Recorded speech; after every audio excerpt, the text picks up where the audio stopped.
देखिए, पूरी पार्टी ही भाजपा जुमलेबाजों और हवाबाजों की पार्टी है ना? मोदी जी ने तो ये भी कहा था कि हर हिंदुस्तानी के बैंक अकाउंट में 15-15 लाख रुपए जाएँगे। आज भी मैंने अपना अकाउंट सुबह में चेक किया है, 15 पैसे नहीं आए। मोदी जी तो ये भी कहते थे कि 100 दिन में देश का काला धन विदेशों से आ जाएगा। आ गया क्या? कहते थे कि 100 स्मार्ट सिटीज़ बनेगी, बन गई क्या? कहते थे बुलेट ट्रेन चलेगी, चल गई क्या? दाऊद इब्राहिम पकड़ लेंगे, पकड़ा गया क्या? खाली बड़ी-बड़ी बातें करते हैं, बातें करोड़ों की, दुकान पकौड़ों की। ये जो आप मुद्दा कह रहे हैं, ये मुद्दा तो अभी बहुत गर्म मुद्दा है। इतना गर्म हो गया है कि आज पटना सदर में मैं देख रहा था, धारा 144 लगानी पड़ी है सीआरपीसी की। लोग रामलला के चक्कर में आमलला को भूल गए, है ना? आम आदमी के दिक्कतों को नहीं देख पा रहे कि आम आदमी किस मशक्कत से जी रहा है। देखिए, मोदी जी का अब मैं क्या कहूँ, मोदी जी का तो एक सूत्री कार्यक्रम है कि गौतम अडानी की दौलत बढ़ाई जाए। ये मतलब जो हालत है, ये बहुत खराब स्थिति है और हम तो कहते हैं कि देश के तमाम बेरोज़गारों को अब अयोध्या कूच कर देना चाहिए, कि राम लला हम आएँगे, ठेला वहीं लगाएँगे। लड़के-लड़कियाँ गाँव से आते हैं, उनके मतलब बाबूजी बहुत दिक्कत से उनको पैसे भेजते हैं पटना में रहने के लिए। छोटे-छोटे अंधेरे कमरों में वो लोग रहते हैं, अपना दाल-भात चोखा खा के सालों से तैयारियाँ कर रहे हैं और उनको अपना भविष्य बिल्कुल अंधकारमय दिख रहा है, तो लड़कों में तो फ्रस्ट्रेशन होगा ना। खाली पलटू राम पलटी मार-मार के मुख्यमंत्री बने रहेंगे और मोदी जी बस प्रधानमंत्री बने रहेंगे। आम आदमी को भी तो दाल-रोटी का जुगाड़ होना चाहिए। नमस्कार, बहुत-बहुत स्वागत है आपका लाइव बिहार में। मैं हूं संजीव सिंह आपके साथ। देखिए, रेलवे की एएलपी की जो वैकेंसी है करीब 6 साल बाद आती है और मात्र 5696 सीट ही उसमें रहते हैं, जिसको लेके तमाम जो अभ्यर्थी हैं, तैयारी करने वाले हैं, वो सड़कों पे उतरते हैं। कल पटना के भिखना पहाड़ी से लेकर के मुसल्लमपुर हाट तक छात्रों का जमावड़ा लगा था। रोड जाम करके तमाम छात्र प्रदर्शन कर रहे थे और इससे पहले भी इस मुद्दे को लेकर के छात्र प्रदर्शन कर रहे हैं। अगर हम बात करें बिहार की, तो बिहार में सिर्फ 38 सीट, यानी 38 सीट ही बिहार में जो है एएलपी की दी गई है। तो इन तमाम मुद्दे पे हमारे साथ बात करने के लिए है पूर्व आईपीएस अमिताभ सर। सर, जिस प्रकार से रेलवे के जो तमाम अभ्यर्थी हैं सड़कों पे उतरे हैं और उनकी मांग है कि 3 लाख से अधिक जो है सीट थी, 6 साल से वैकेंसी नहीं निकली थी, लेकिन इतना कम वैकेंसी आया है, सड़कों पे छात्र उतरे हैं, क्या कहेंगे?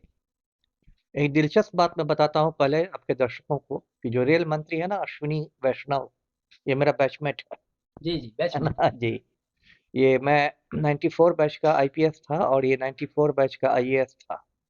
राजस्थान का रहने वाला है, तो हम लोग मसूरी में साथ-साथ ट्रेनिंग करते थे, लाल बहादुर शास्त्री एकेडमी में, जहाँ आईएएस और आईपीएस अधिकारियों की मतलब शुरुआती ट्रेनिंग होती है। तो मेरा बैचमेट बना हुआ है भारत सरकार में रेल मंत्री। और ये जो आप मुद्दा कह रहे हैं, ये मुद्दा तो अभी बहुत गर्म मुद्दा है। इतना गर्म हो गया है कि आज पटना सदर में मैं देख रहा था, धारा 144 लगानी पड़ी है सीआरपीसी की। मतलब एक तरह से इसको कुचलने की कोशिश कर रही है सरकार, जो आंदोलन है।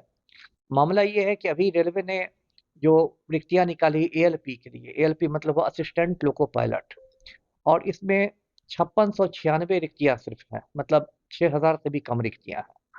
अब देखिए, इसके पहले की जो रिक्तियाँ थी वो 2019 में निकली थी। 2019 में, पर 18 में निकली थी। 6 साल बाद। 6 साल पहले जी। और इसलिए ऐसा लग रहा था लड़के-लड़कियों को कि इतने साल बाद वैकेंसीज़ निकलेगी और ये चुनावी साल भी है इस साल, तो बम्पर रिक्तियाँ निकलेंगी, बम्पर वैकेंसी निकलेगी। 60,000 70,000 का लोग अनुमान लगा रहे थे और कोचिंग इंस्टीट्यूट वाले भी कह रहे थे कि 1 लाख तक वैकेंसीज़ निकल सकती है।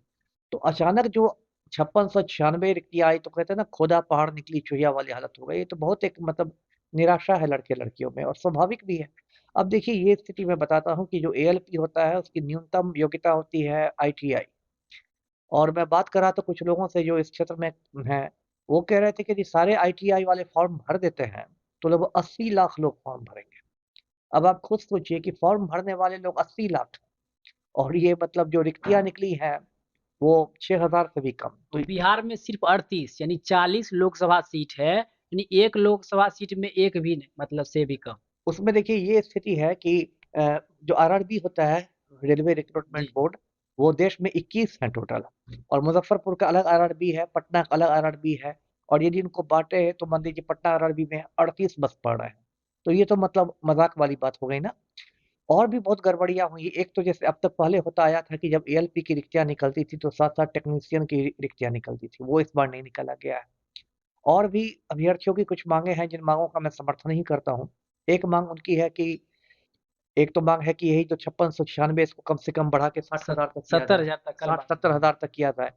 दूसरी मांग उनकी है कि चूंकि बीच में कोरोना की वजह से 2-3 साल तक काफी उथल-पुथल रही और बहुत परीक्षाएं सही समय पर नहीं हुई, बहुत कुछ डिस्टर्ब हो गया, तो उनकी मांग है कि उम्र में छूट दी जाए और ऐसा कई राज्यों ने दिया भी है, मतलब अपनी-अपनी परीक्षाओं में उम्र में छूट दी भी गई है, एज रिलैक्सेशन जिसको कहते हैं। तो ये भी एक जायज़ मांग है उनकी। एक मांग उनकी है कि क्योंकि रेलवे वाले कह रहे हैं कि इस बार इसलिए हमने बहुत कम वैकेंसीज़ निकाली है क्योंकि अब हर साल हम लोग रिक्तियाँ निकालेंगे। तो लड़के-लड़कियों का सही कहना है कि तब आप एग्ज़ामिनेशन कैलेंडर जारी कीजिए। एक कैलेंडर जारी कीजिए और पहले ही बता दीजिए कि कब एएलपी की बहाली होगी, कब टेक्नीशियन की, कब ग्रुप डी की, सबका आप पहले निकाल दीजिए। तो ये 3-4 माँगे हैं। अब देखिए इस देश में अब मैं क्या कहूँ, मोदी जी ने इतना निराश किया है इस देश के युवाओं को। ये वही मैं दर्शकों को याद दिलाता हूँ, ये मोदी जी हैं जो 2014 में कहते थे कि 2 करोड़ नौकरियाँ हर साल मिलेंगी, है ना? अभी उनकी सरकार का 10वां साल है, तो कायदे से तो आपको 20 करोड़ नौकरियाँ दे देनी चाहिए थी। लेकिन अब तो आप पतली गली से भाग रहे हैं, है ना? ये लोग रामलला के चक्कर में आम लला को भूल गए, है ना? आम आदमी के दिक्कतों को नहीं देख पा रहे कि आम आदमी किस मशक्कत से जी रहा है। जी। आखिर आखिर मोदी जी रोजगार पे क्यों नहीं ध्यान दे रहे? चुनाव नज़दीक है, तो उनको होना चाहिए कि ज़्यादा से ज़्यादा मतलब पद दें इसमें। देखिए मोदी जी का अब मैं क्या कहूँ, मोदी जी का तो एक सूत्री कार्यक्रम है कि गौतम अडानी की दौलत बढ़ाई जाए। उनको आम आदमी से कोई मतलब ही नहीं है। गौतम अडानी की दौलत दिन दूनी रात चौगुनी बढ़े, इसी में मोदी जी 18-18 घंटे डेली काम कर रहे हैं। आम आदमी से कोई मतलब नहीं। आम आदमी को मूर्ख बनाने के लिए राम मंदिर की प्राण प्रतिष्ठा कर दी गई कि राम आम आदमी उसी चक्कर में रहे।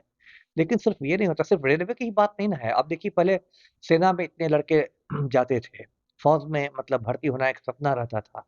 और अब इन्होंने क्या कर दिया मोदी जी ने कि अब सेना में नियमित बहाली होगी ही नहीं, अब अग्निवीरों की बहाली होगी। और अग्निवीरों का क्या होगा, 4 साल बाद उनको सड़कों पर भेज दिया जाएगा। अब मोदी जी कहने लगे हैं कि अब तो पकौड़ा तलना भी रोजगार है, तो इस देश के सारे शिक्षित लड़के लड़कियां पकौड़ा ही तोलेंगे।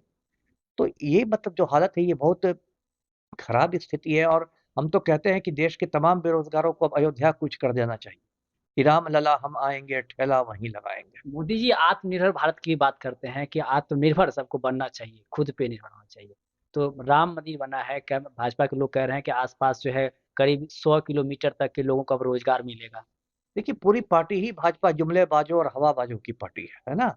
मोदी जी ने तो ये भी कहा था कि हर हिंदुस्तानी के बैंक अकाउंट में 15-15 लाख रुपए जाएंगे। आज भी मैंने अपना अकाउंट सुबह में चेक किया है, 15 पैसे नहीं आए। मोदी जी तो ये भी कहते थे कि 100 दिन में देश का काला धन विदेशों से आ जाएगा। आ गया क्या? कहते थे कि 100 स्मार्ट सिटीज बनेगी, बन गई क्या? कहते थे बुलेट ट्रेन चलेगी, चल गई क्या? दाऊद इब्राहिम पकड़ लेंगे, पकड़ा गया क्या? ये लोग बस जुमलेबाजों और हवाबाजों की पार्टी है। खाली बड़ी-बड़ी बातें करते हैं, बातें करोड़ों की, दुकान पकौड़ों की, है ना? और फिर एक बार पब्लिक को उल्लू बनाने के चक्कर में है। तो आपके चैनल के माध्यम से मैं यही कहूँगा अभ्यर्थियों से कि एक तो आंदोलन करें, शांतिपूर्ण आंदोलन करें, हिंसा नहीं होनी चाहिए क्योंकि हिंसा से पूरा आंदोलन बदनाम होता है। और दूसरी बात कि ये याद रखें कि वो सिर्फ बेरोजगार ही नहीं, वो मतदाता भी हैं। अब तो 18 साल की उम्र में लड़का-लड़की वोटर हो जाते हैं, तो बहुत बड़ा हथियार है उनके पास, वोट का हथियार। और यदि मोदी जी उनकी बात नहीं सुनते हैं, तो फिर 24 में तो चुनाव होंगे, अप्रैल-मई के महीने में, उसमें सबक सिखा दिया जाए।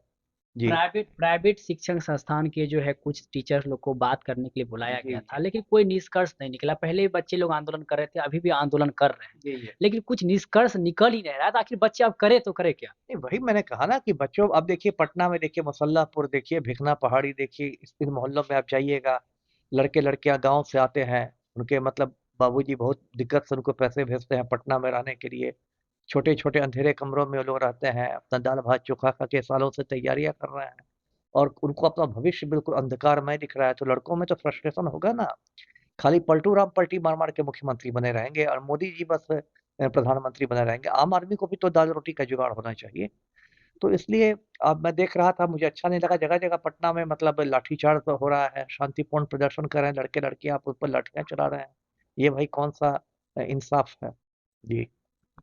ये तमाम जो है बातें कह रहे हैं पूर्व आईपीएस, इनका साफ तौर पे कहना है कि जिस प्रकार से बच्चे पे लाठीचार्ज हो रही है, ये कहीं भी सही नहीं है। और बच्चे बाहर से आते हैं, पढ़ने आते हैं, ब्याज पे पैसा लेके पढ़ते हैं, कोई बच्चे कितनी मजबूरी से, कितनी गरीबी से पटना में आके पढ़ाई करते हैं, लेकिन इतने दिन बाद वैकेंसी आती है और इतने कम सीट पे वैकेंसी आती है। सरकार को इस पे ध्यान देनी चाहिए, लेकिन सरकार जो है वो राम मंदिर में व्यस्त है, युवाओं को पकौड़ा तलने के लिए बोलते हैं, तमाम तरह की बातें करते हैं, लेकिन छात्र पे ध्यान नहीं देते हैं, रोजगार पे ध्यान नहीं देते हैं। 2014 में 2 करोड़ रोजगार की बात किए थे, लेकिन अभी तक जो है रोजगार पे इनका कोई भी ध्यान नहीं है। तो फिलहाल आपकी क्या प्रतिक्रिया है इस संवाद को लेके? हमें कमेंट कर सकता है। इस पर मिलते हैं आखिर में देखते हैं लाइव बिहार। धन्यवाद। लाइव बिहार यूट्यूब पर सब्सक्राइब और फेसबुक पर लाइक जरूर करें।